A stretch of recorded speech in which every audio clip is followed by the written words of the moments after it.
Hey everyone, James Lynch here doing a quick reaction video to the news that UFC President Dana White has declared Sean Strickland as being the #1 ranked middleweight in the world, and it sure seems like he will get the winner of Saturday's UFC middleweight title fight between Dricus du Plessis and Israel Adesanya at UFC 305. But there's something interesting that happened here when I was about to do this video. So you see the tweet here from MMA Orbit. Dana White tells Pat McAfee that Sean Strickland is the #1 ranked middleweight in the world, meaning he will get the winner of the main event.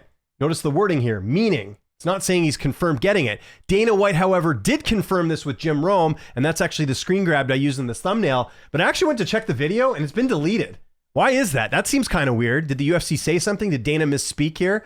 I do wonder if that's, a case. And the other thing I should mention to everyone out here watching this video is Dana White has promised title shots before and they haven't happened. So it's certainly interesting, though. It does seem like Dana does recognize Strickland as being the one next in line, and it certainly makes sense. And that's something I'm going to talk about in today's video of why I think Sean Strickland does have a claim to getting the next middleweight title shot, and how I think that the division is kind of shaping out how I think they want. But I do find that part a little bit interesting, that someone at the UFC say, hey, you got to take that tweet down. Did Jim Rome's team take the tweet down? Like, it just seems weird because the tweet basically said that Dana White confirms that Sean Strickland's getting the next title shot, but it's deleted. Anyways, didn't mean to make this into a conspiracy theory, but just wanted to point that out anyways. But let's say that this does end up happening, that Strickland gets the winner.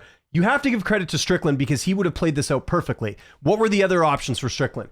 One of the options was he could be the backup for this title fight on Saturday. As far as I know, at the time I'm recording this, there is no backup for the title fight this Saturday. So Strickland didn't have to go all the way out of Australia for nothing. I mean, I don't think there's going to, knock on wood, nothing's going to happen at Saturday's main event, but still decided not to do that. Option number 2, which is what a lot of fans were calling for, which was Robert Whitaker, who just recently defeated Ikram Aliskerov. He should fight Sean Strickland. Well, that's not happening because Robert Whitaker the other day just accepted a fight with Khamzat Chimaev, so we know that that's going to happen at UFC 308.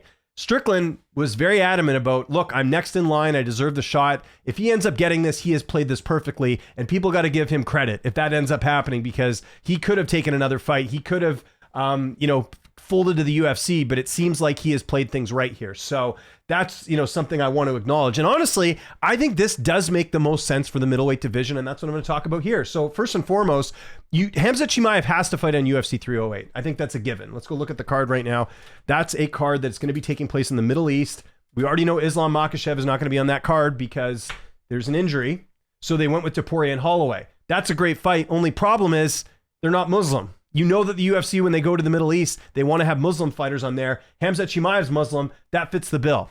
So he was going to be on this card regardless. Then going through the process of elimination, who is he going to fight realistically? Let's look at the rankings right now. Some options for Khamzat Chimaev. We know that Sean Strickland wasn't going to fight in the Middle East. I talked to Strickland's coach, Eric Nixick. He basically said something along the lines of that initially, before they booked Whitaker and Chimaev the first time, this is earlier this year, Strickland was one name they were considering fighting Chimaev. He obviously ended up fighting Paulo Costa, but he was a name that they were considering. But as far as what Nixick said, and I've heard from other people as well, there might be some issues with Strickland fighting in the Middle East as far as his past. So that wasn't going to happen. So we can eliminate Strickland and Chimaev from that equation. Adesanya is fighting du Plessis. Whitaker is a free name that could make sense, and obviously is going to be fighting him. You had to have Imavov on Paris, right? He's from France. So he's fighting Brendan Allen. So that's 2 other opponents that are out. They just booked Jared Cannonier. He could have been an option for Chimaev as well. But we know Cannonier is now fighting in the main event next week against Borgio.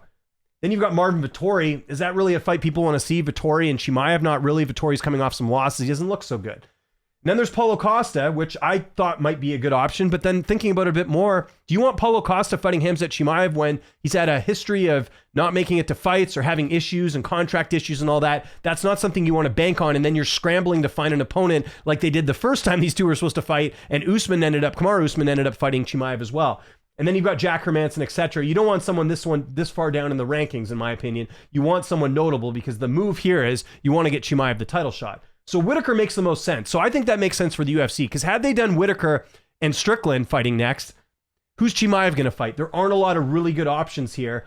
And I think Whitaker's the perfect test for Chimaev at 185 because that's sort of been the talking point is who's Chimaev going to fight that's legit, that gets him to deserve that title shot. Like, I think even if he had fought Paulo Costa, there might still be some people saying, well, it's Paulo Costa, right? Like, he's lost a few fights. Does that really make sense in the grand scheme of things? So I think this way, Whitaker kind of did the UFC and Sean Strickland a favor by saying, I'll fight Chimaev. This also puts Whitaker in the good graces of the UFC.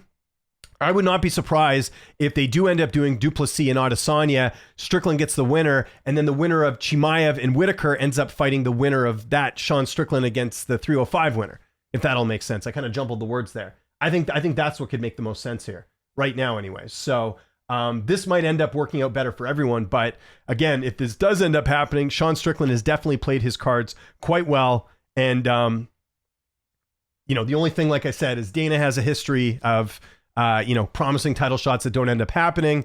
It sure seemed like prior to Colby Covington fighting Leon Edwards that Bilal was going to get the shot then. That didn't end up happening. Obviously, Bilal had to wait. Colby had to fight first. We've had other examples, none that are coming off the top of my head. So there's that. And then also, I'm a little bit concerned about this tweet because, like I said, it's been deleted. So why did they that could have been Jim Rome's team. Just, I don't know. It just seems weird. Why would they delete a tweet like that where Dana is saying in the clip, and I've seen it a couple times, he flat out says that Strickland's getting the next title shot. Maybe Dana misspoke. Maybe they're still weighing their options. I'm not sure. But again, this is Pat McAfee, which is separate from Jim Rome. If Dana White is saying that Strickland's the number one contender, that would very much imply that he's getting the next title shot. So that's kind of where we're at right now. Even if you look on X right now, the AI thing that they put together, Strickland set for title shot. That's not 100% done yet. See, even Dana White says that Sean Strickland will fight the winner from Jim Rome, but that's not there anymore, and everyone's obviously reacted to this. But I think it's the right move. Listen, Strickland fought a very close fight against Duplessis. I don't think it was a robbery, but I think there is, I think when you fight the champion to a close fight, that's always a good sign that you should be close to getting a title shot, right?